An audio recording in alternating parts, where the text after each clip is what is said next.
Our goal is simple: to help you achieve the dream and vision you first had when you thought about starting a business. We're here to make growing your business less complicated. There are building blocks to build a sustainable business. We promise to seek them out and address them all. The Better Your Business Show starts now.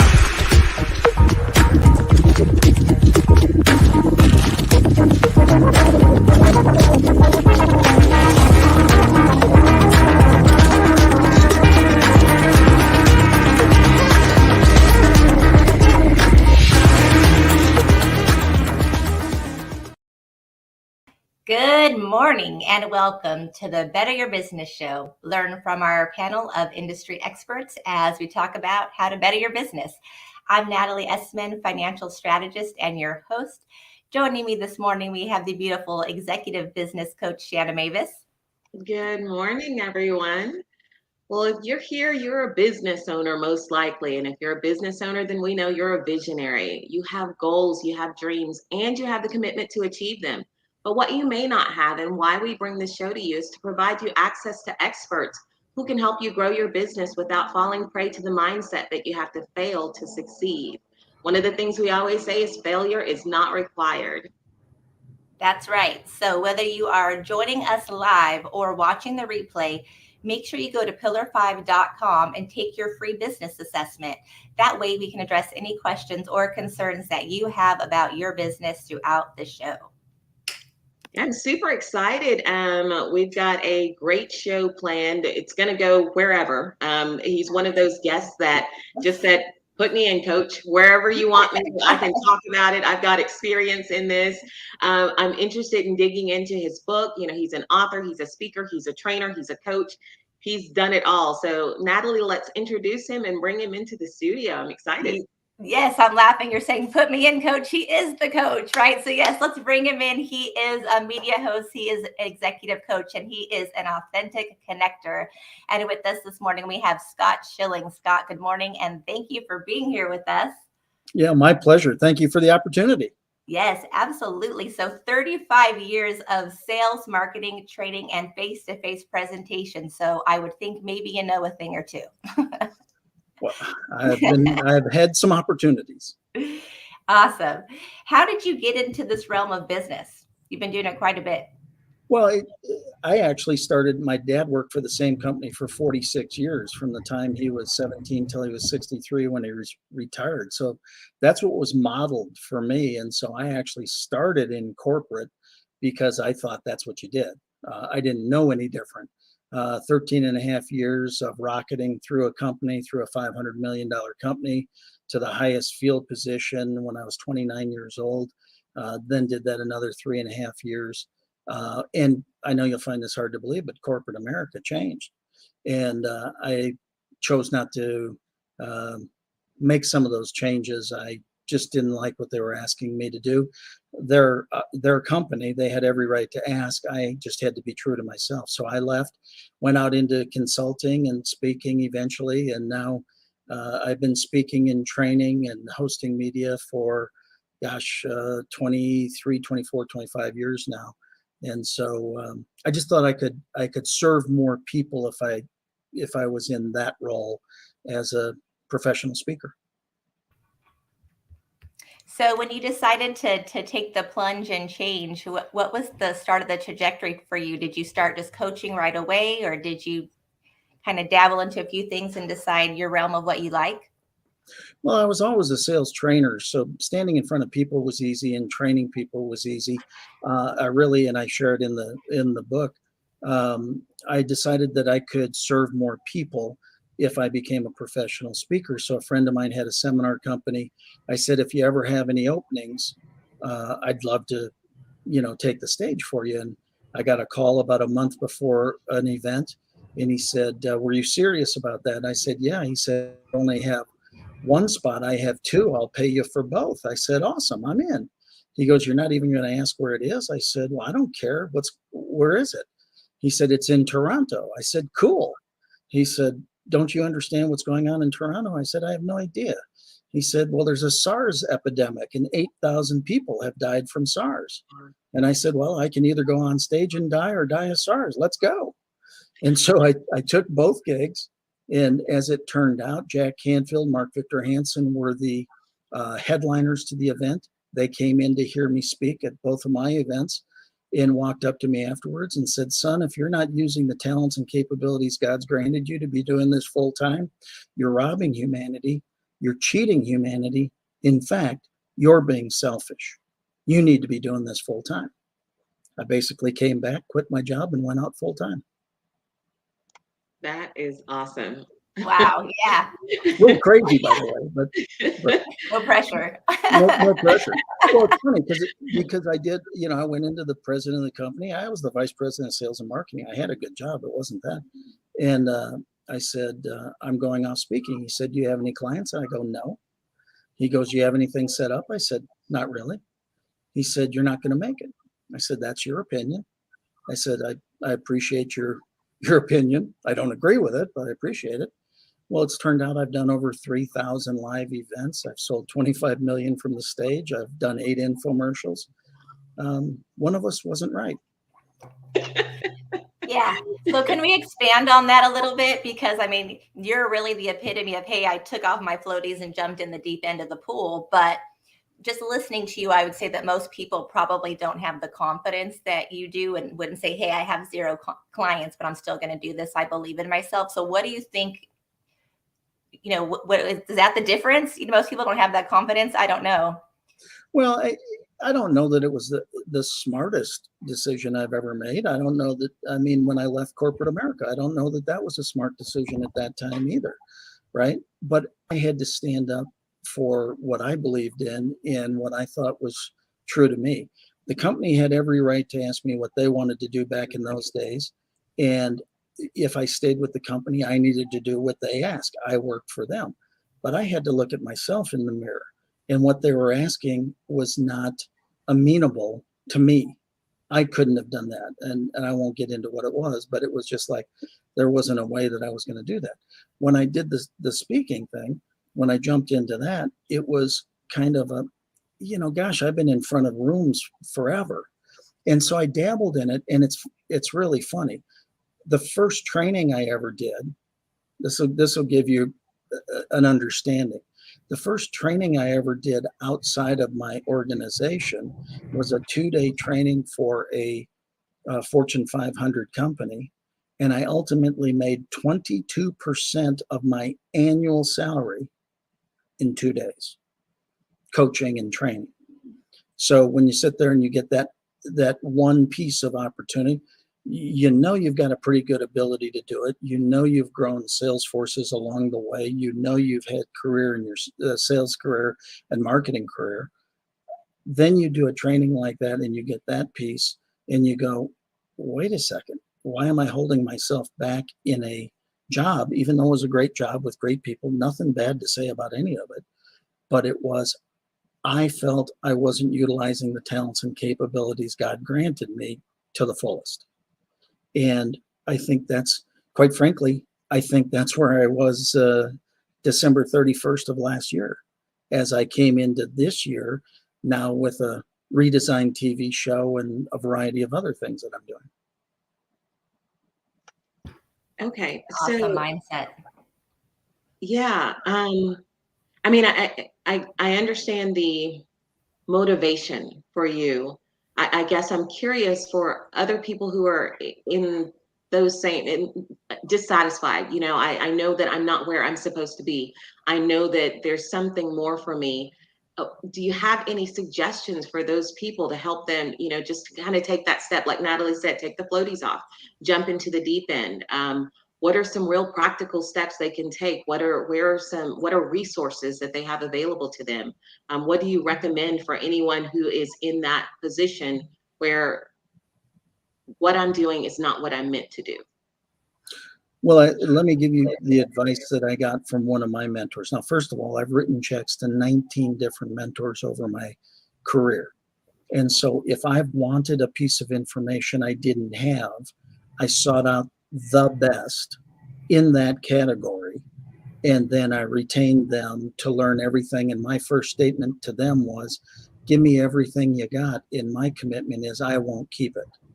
I'll share it with my students and my clients. And so I got a much deeper, broader education than many. Number one, because I was seeking it that way. But number two, I kind of demanded it that way. You know, if you're going to give me the goods, give me all the goods. And so my recommendation would be, again, what one of my mentors said to me is, grow into it, don't go into it. So if there's something that's tugging at your heart that says, you know, I'm just not as fulfilled and satisfied with what I'm doing today, and I feel like God's granted me greater capability, or I've got more skills that I'm using, or it just isn't fulfilling, find out what makes your heart go pitter pat. I mean, what is it that excites you? And then grow into it.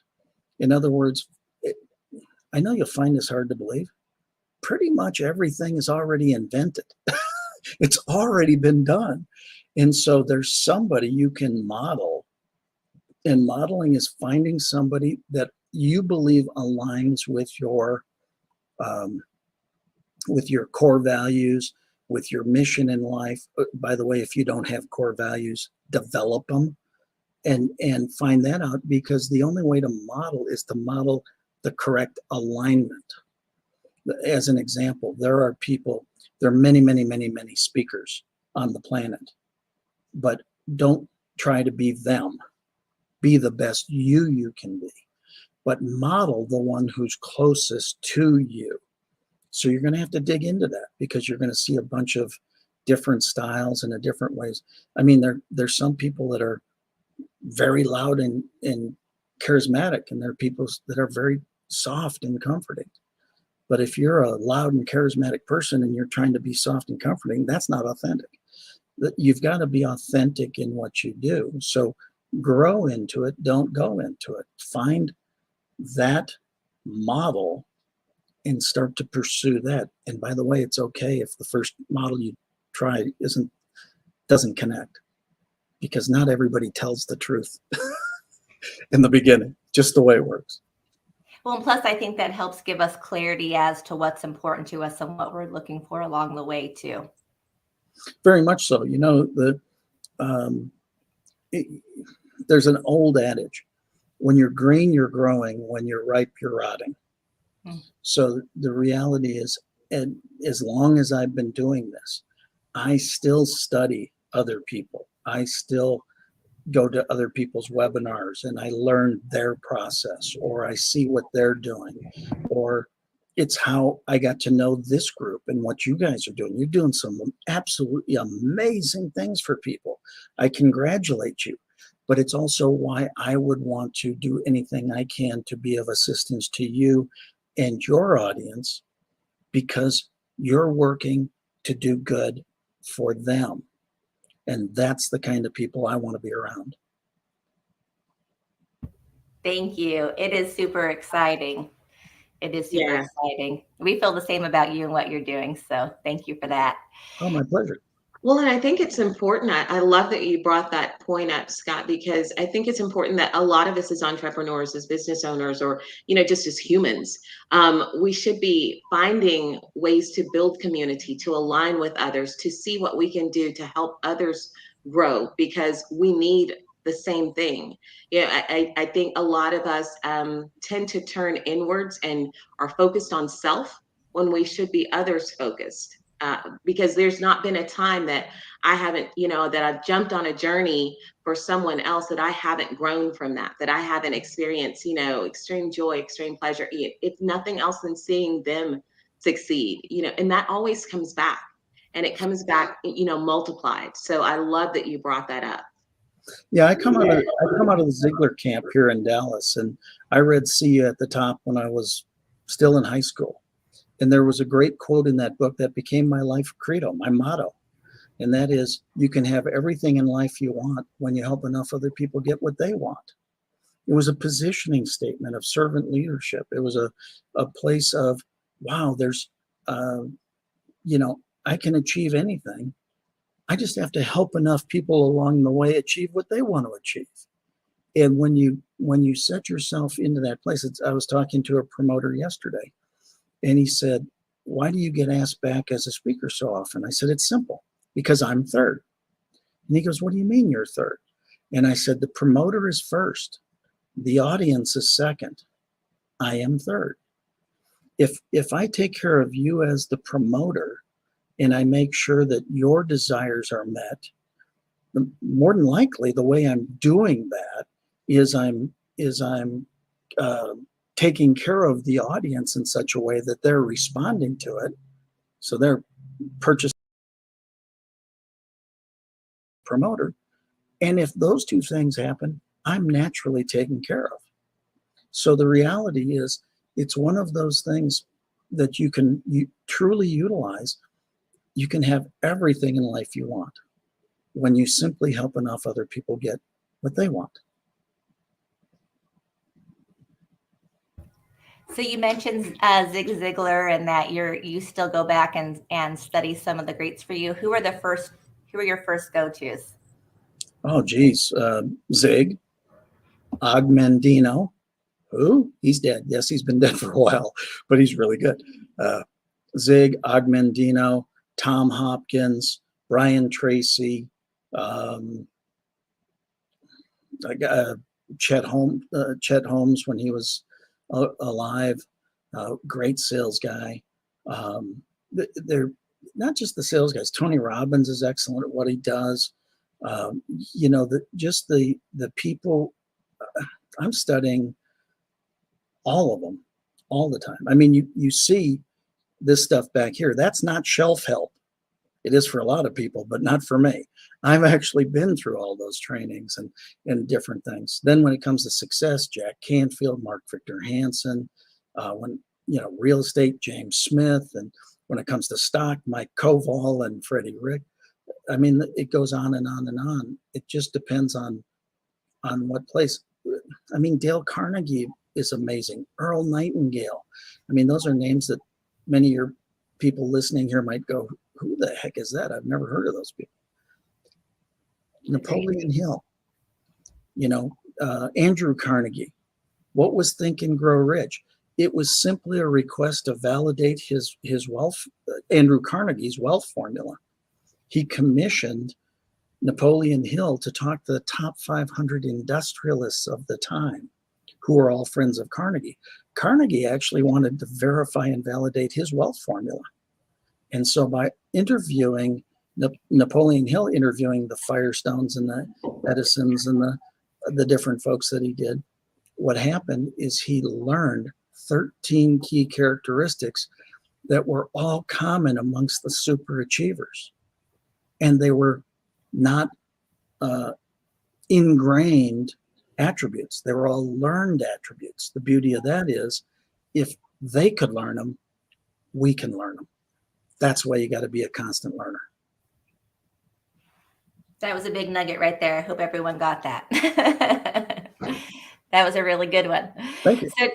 So tell us about your latest book, That Sucks, What Now? Real World Solutions for Getting Through plug. What you're going through. I love it. That Sucks, What Now? Real World Solutions for Getting Through What You're Going Through. I know I'm the only one who's ever had anything happen in my life or my career. I was telling a friend one day that, a variety of different things I had gone through. I completely severed an Achilles tendon at one point, was destined for the NFL, was told I'd never walk right or never play sports again. Well, I came back 75 days later and I was on the field and I had 4 NFL tryouts and things, won 10 racquetball championships, but I was told I would never walk without a limp. Wow.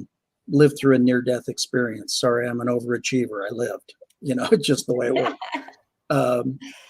So the point was, I was telling him about these things and he said, what's the title of the book? I said, well, I don't know what it is. He goes, well, what'd you say to yourself after all these things? I went, that sucks. What now? And he goes, that's not the way you talk. And I said, I know, but I don't see that as a negative. That sucks. Wish it wouldn't have happened this way. What now? No time to sit on my hands, time to figure out how to get through it. So that's why the subtitle is Real World Solutions for Getting Through What You're Going Through. The reality is we're all going to go through not such great events in our lives. It's not the event that determines the outcome in your life. It's the event plus your response to that event that determines your outcome. So it's really the things that I learned to get through. As an example, when I was in intensive care and the doctors kept on saying, we just don't understand why you're alive. You shouldn't be alive. I actually got a little irritated and I said, sorry to disappoint you. I've always been an overachiever. I lived.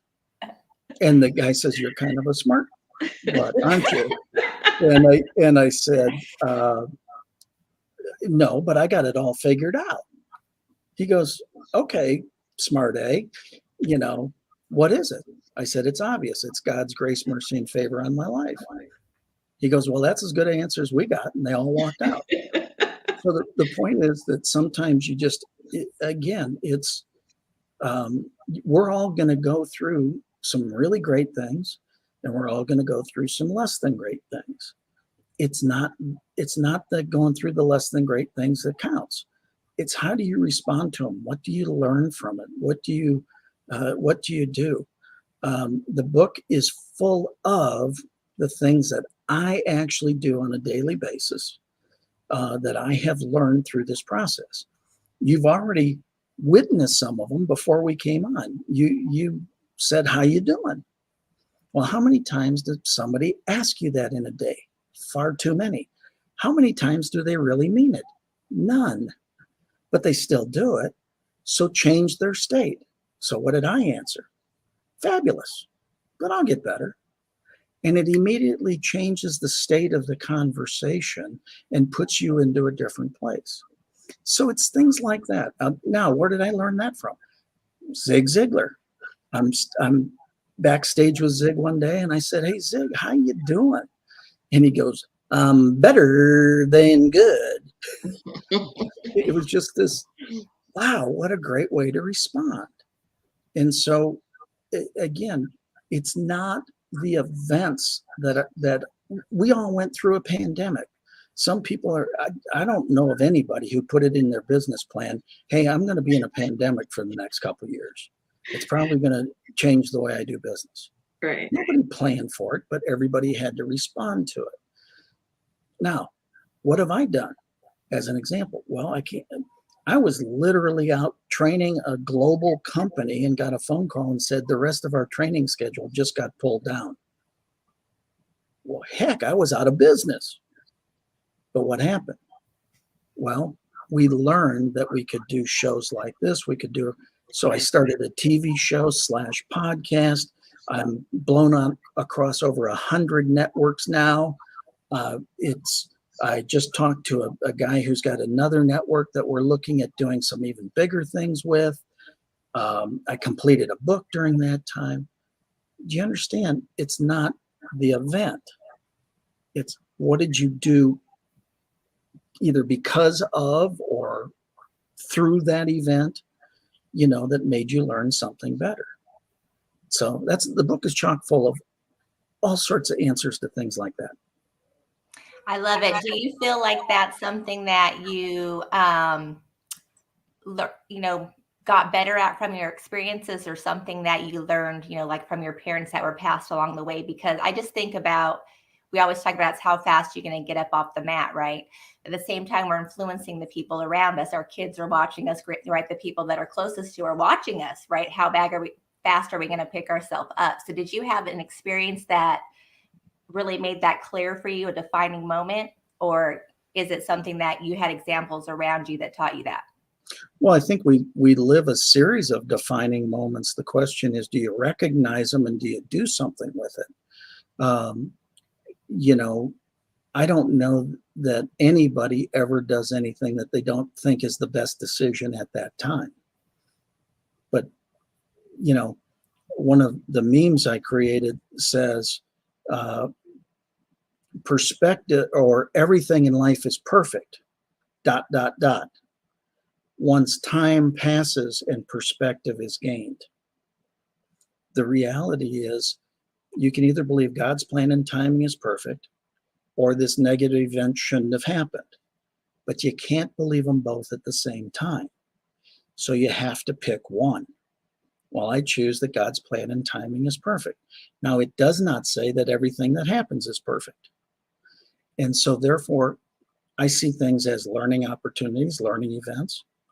And again, that's the mindset part. That's the, uh, that's the, um, taking something and looking at it with a different lens and saying, how is this going to serve me the rest of my life?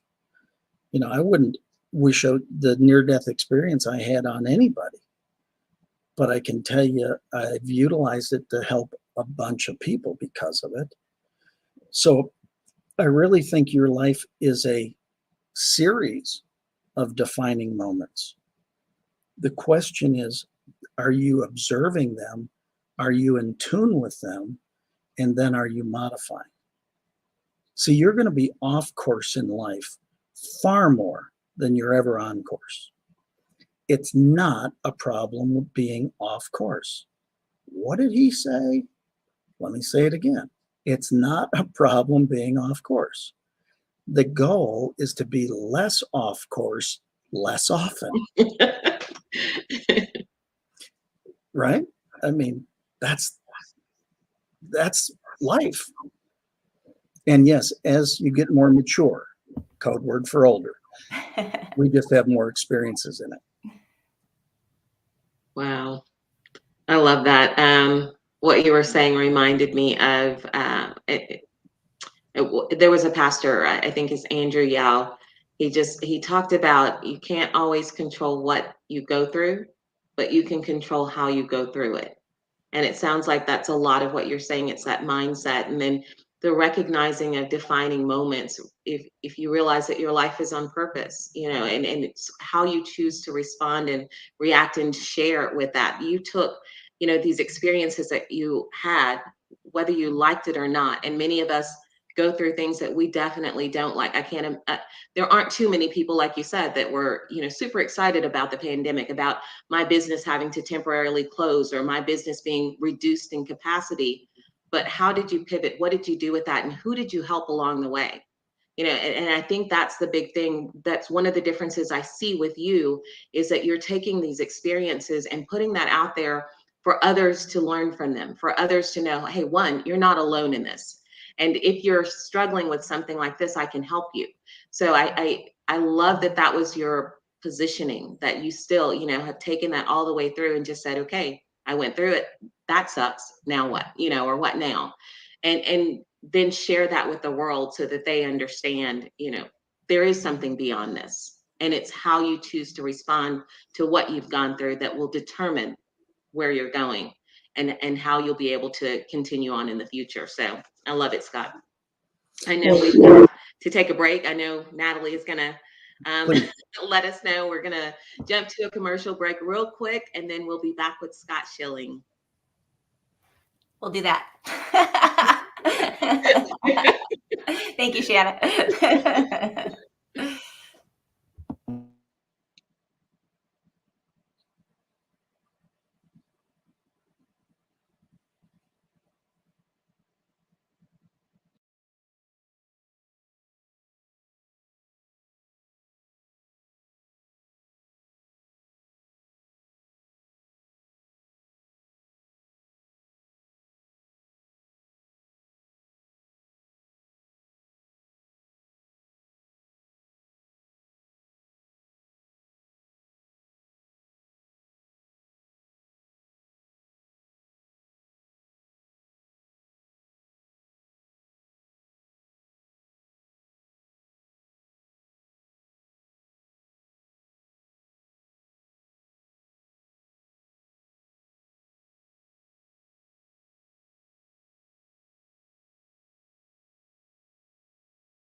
It's the SURYA Health and Wellness Festival at SunWest Park in Hudson, April 22nd through 24th. Live performances by the legendary Starship featuring Nikki Thomas, All for One, Black Honkies, Bearded Brothers Band, and more. Live DJs, a beer garden, food trucks, vendors, fitness classes, demos and health screenings, yoga, aerobics, a kids zone, water sports, and activities for the whole family. Get your tickets today. Limited weekend passes are available at SURYAFest.com. Only $35 for adults and $10 for kids. Vendor booths available. SURYA Fest, because your greatest wealth is your health.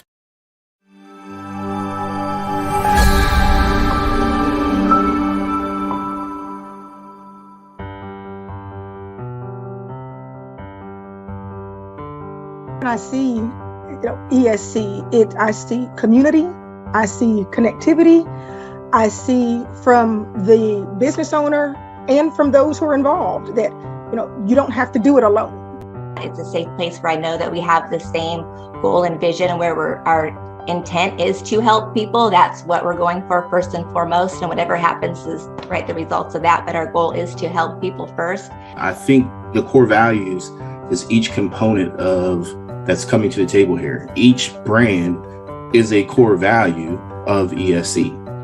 It's a joining together of everybody. Do what our job is, support each other and be business partners to each other. To me, that's priceless. When Mike said, I've been waiting for this for the 12 years, I'm with you, Mike. I feel like this is the moment that all this is built up is to this moment. And so it's just super exciting. So. People are looking for solutions. They're wanting to go into one place to support them in all kinds of different areas. And I see this as being revolutionary. It's just going to benefit so many people in such a profound way. There's a huge benefit across the board in ways that we don't see, but we all benefit when we all succeed. I see a new beginning. I see fertile ground for entrepreneurs. This is a group of people that is coming together to make that happen and then to multiply that. So yeah, we need you. We need everybody to be part of this.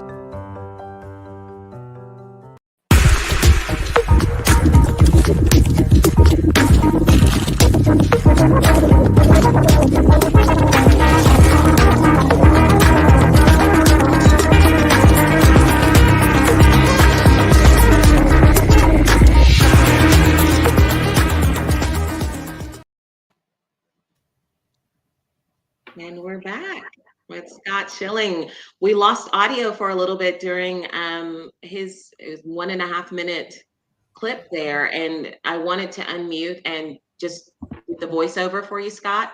I don't feel like I could have done it justice, so that's why I stayed on mute. But it's amazing. If you get a chance, it's on YouTube. You can check it out, but you can learn more about Scott there. But yeah, guys, we've got Scott Schilling. He's an author, an executive coach, an international speaker, trainer. You've done so many different things and helped so many people along the way. We are just so blessed to have your wisdom here. And I'm excited. I know, Natalie, we were talking about before the show, getting into talking about marketing. And so I'd love to dive into that conversation, because for us here on the show, one of the things that we're trying to do is make sure that business owners that are watching have real practical information. In a group that I'm part of, an entrepreneurs group that I'm part of, we were talking yesterday and they were like, it's great that I've got these books and I've got, it says do this or write this, but I don't know what to do, how to do beyond this.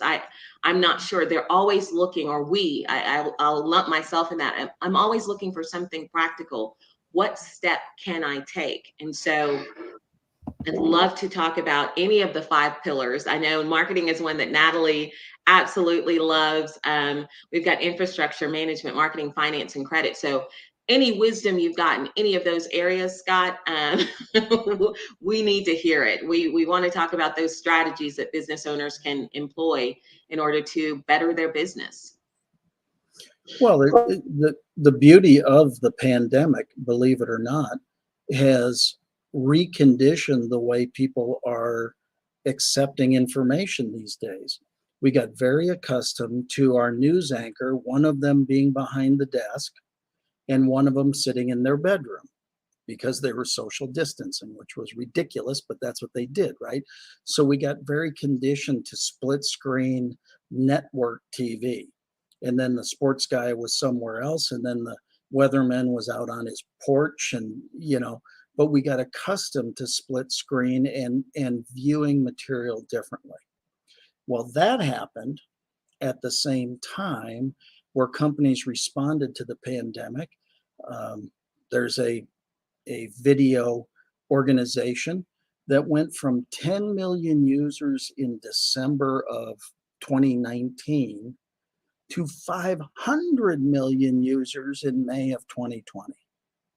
I mean, explosive growth, being able to handle the bandwidth to accomplish it. I used to do my show in studio, and it was a beautiful studio. Oh my goodness, it was wonderful. But by the time a show was done, it was $750 to $1,000 of production expense to accomplish that show. But because the online streaming systems have gotten better, because so much infrastructure was put behind them, you can now get tremendous HD quality broadcast capabilities for less than $15 a month. Excuse me. So you go from $750 to $1,000 a show to like $3.50 a show, right? How many shows can you do at that? A lot, right? I mean, it's funny. People ask me all the time, how many people watch your show? Don't know.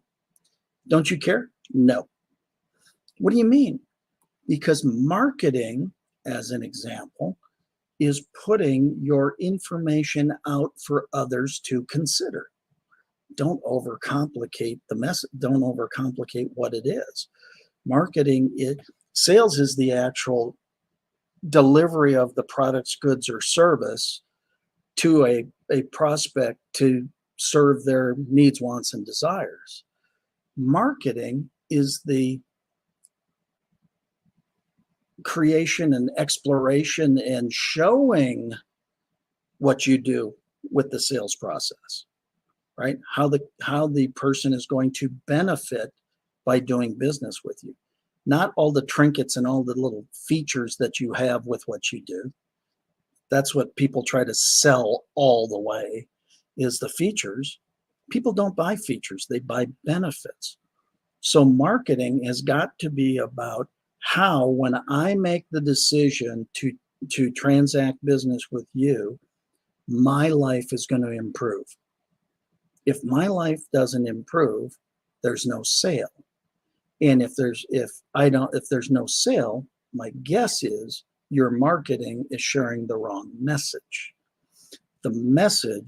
Marketing is the message. Marketing is the telling the story of how somebody's life will improve based on their relationship with you, your products, goods, or services.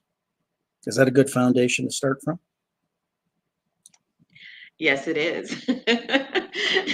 It's very much in alignment with a lot of the messages that we've heard on this show. So I love that you brought that up. And it is something that people can grasp. It is something, if you're not making sales, then you're likely speaking the wrong message, or you're speaking it to the wrong people. I mean, the messaging might be absolutely, you feel like, no, you're just not messaging correctly.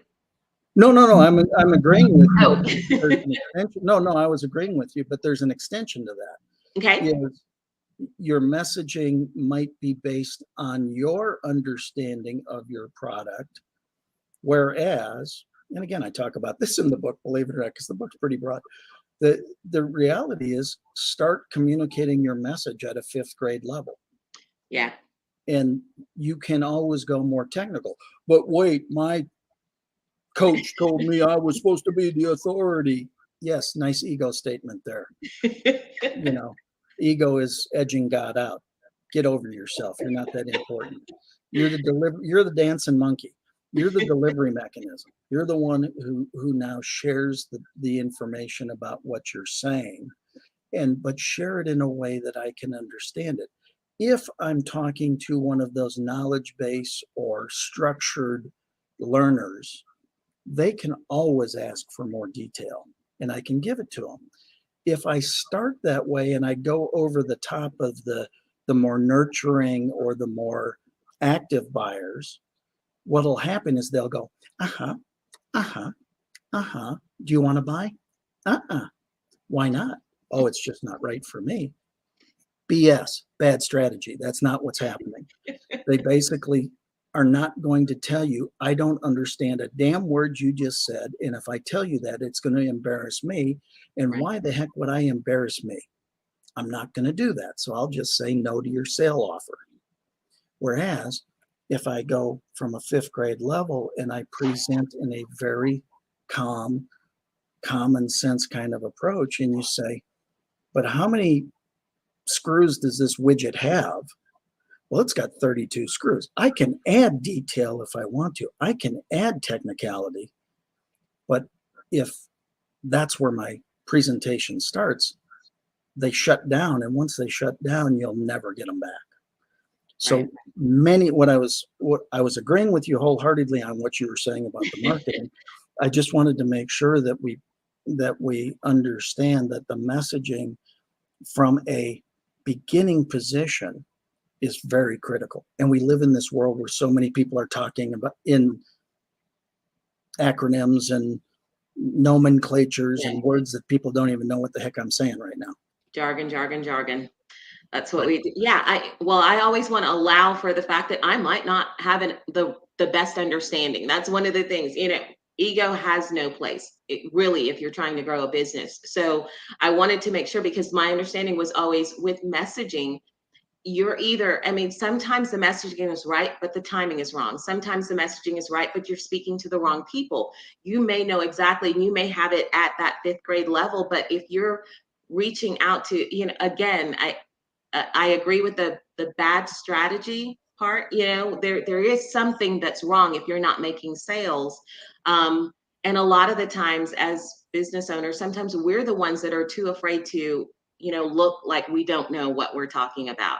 And it's just like, you cannot possibly know everything. And so I always want to allow for that possibility that, hey, and sometimes things change. Guess what? Things change. So the way that it was is not the way that it always will be.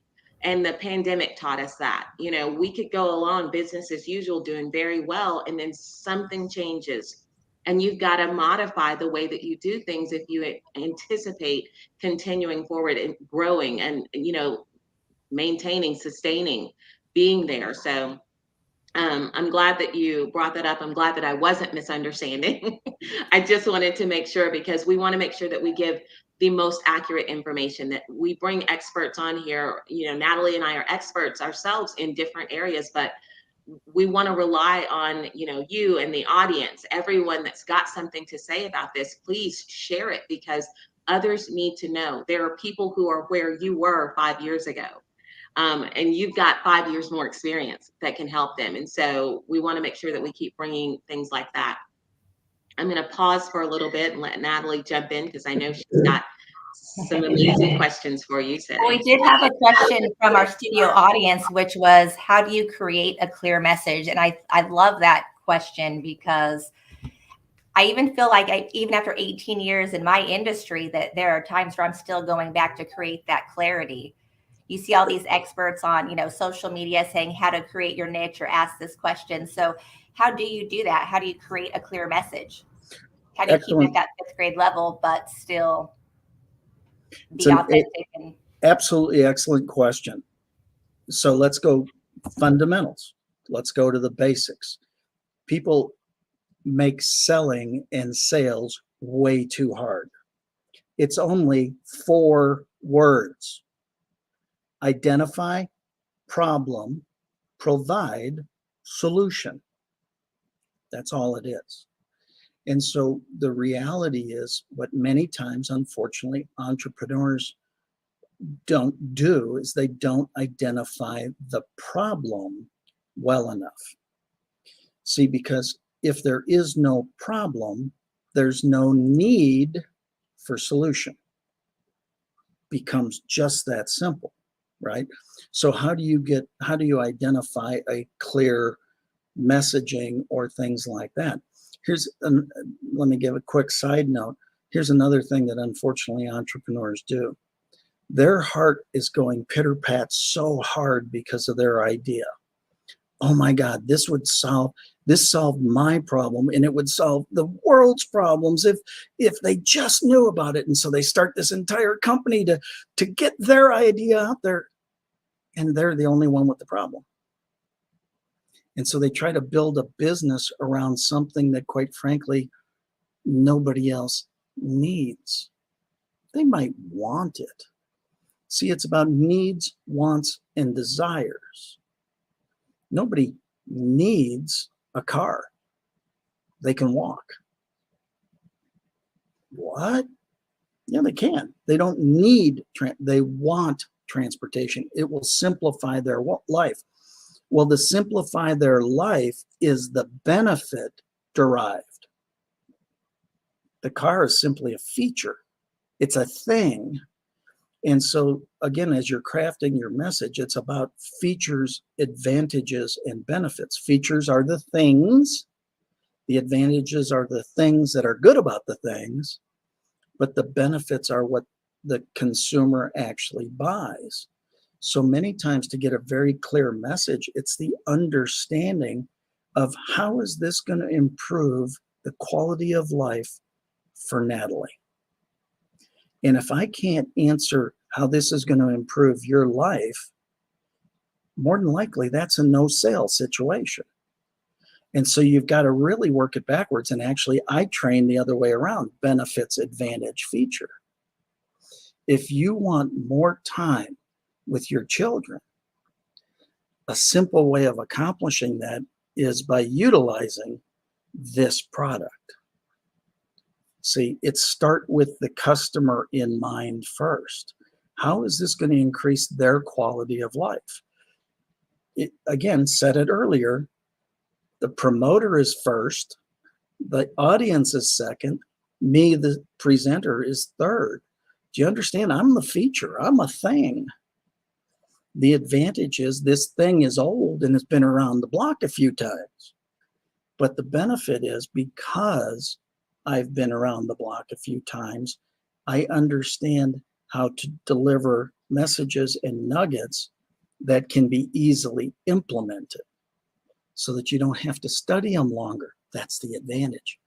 These nuggets are laid out in such a way that they're so simple to implement, it saves you time, energy, and money.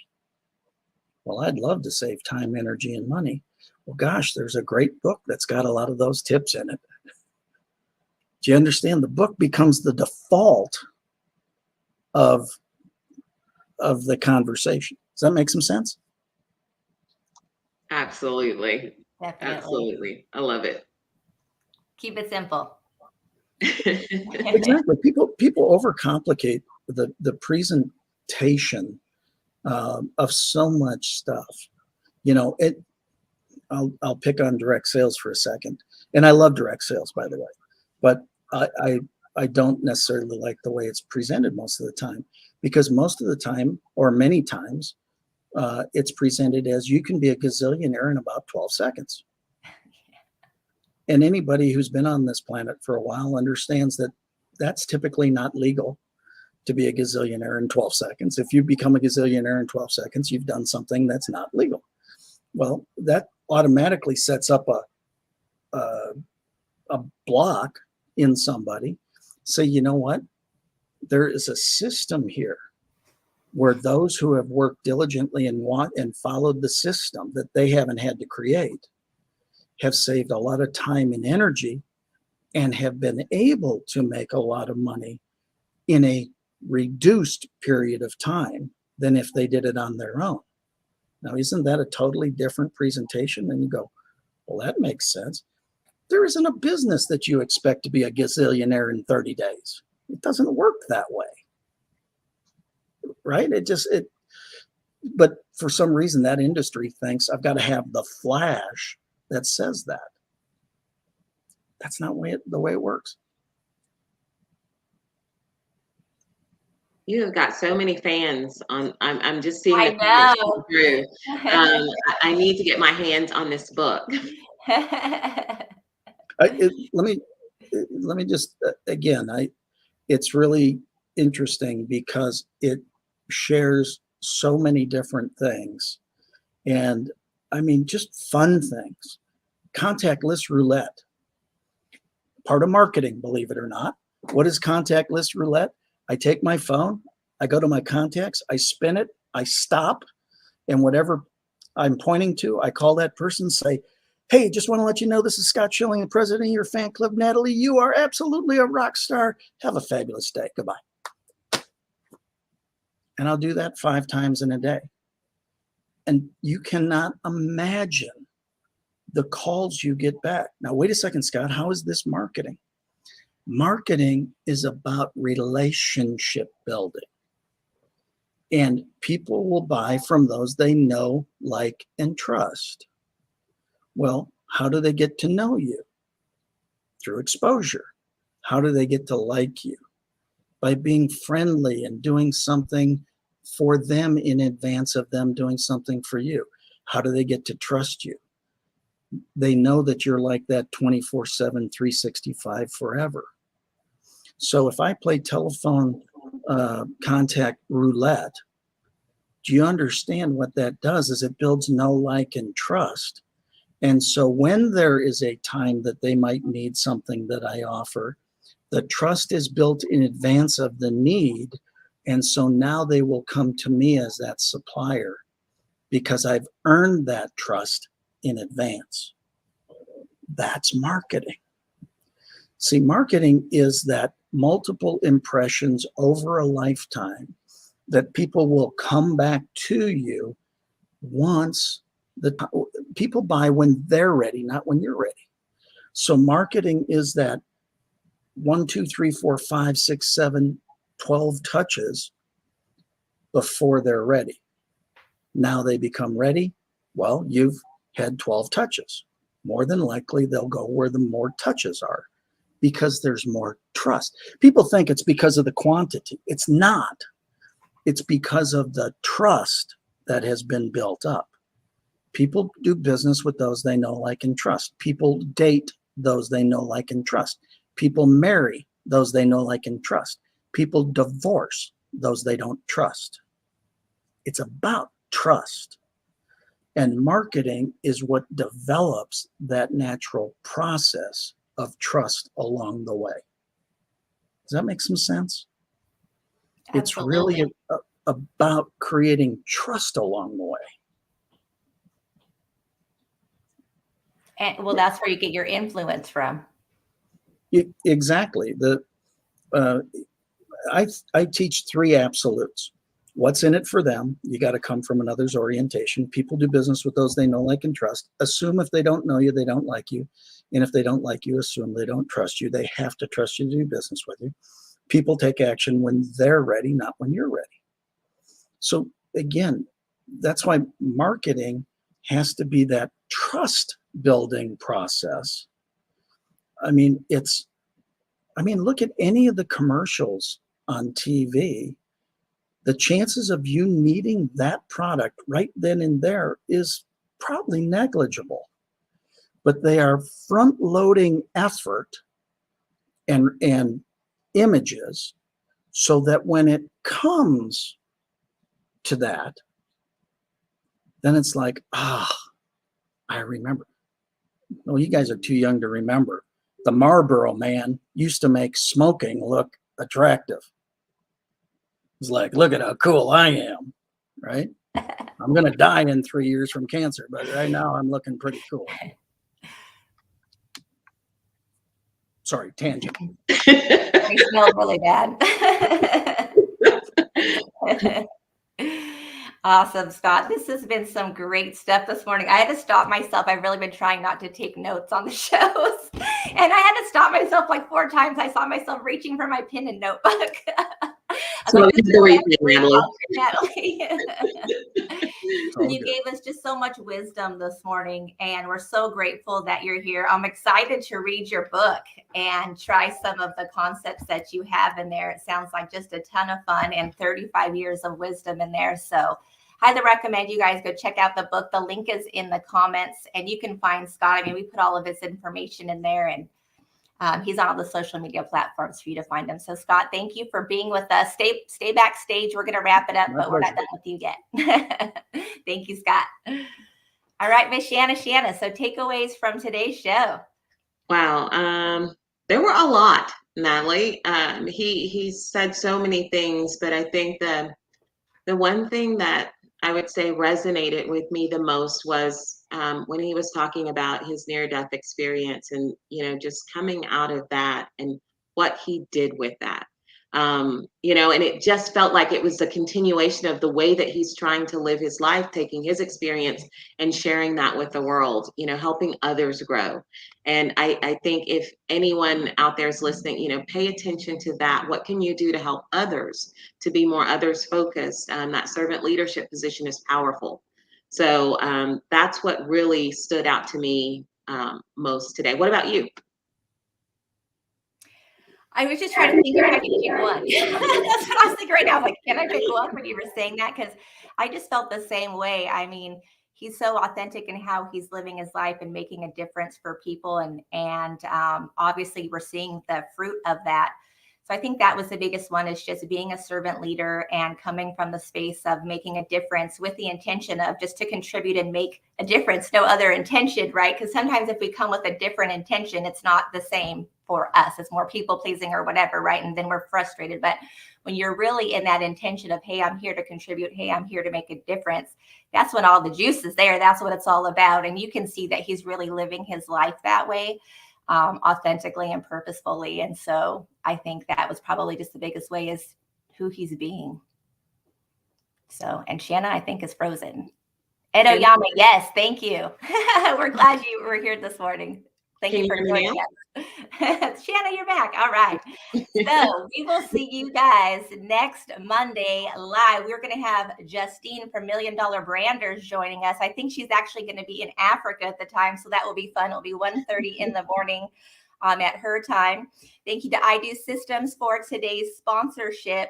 Do something today that will help you better your business. Happy Monday. We will see you next week, and have a great day, everybody.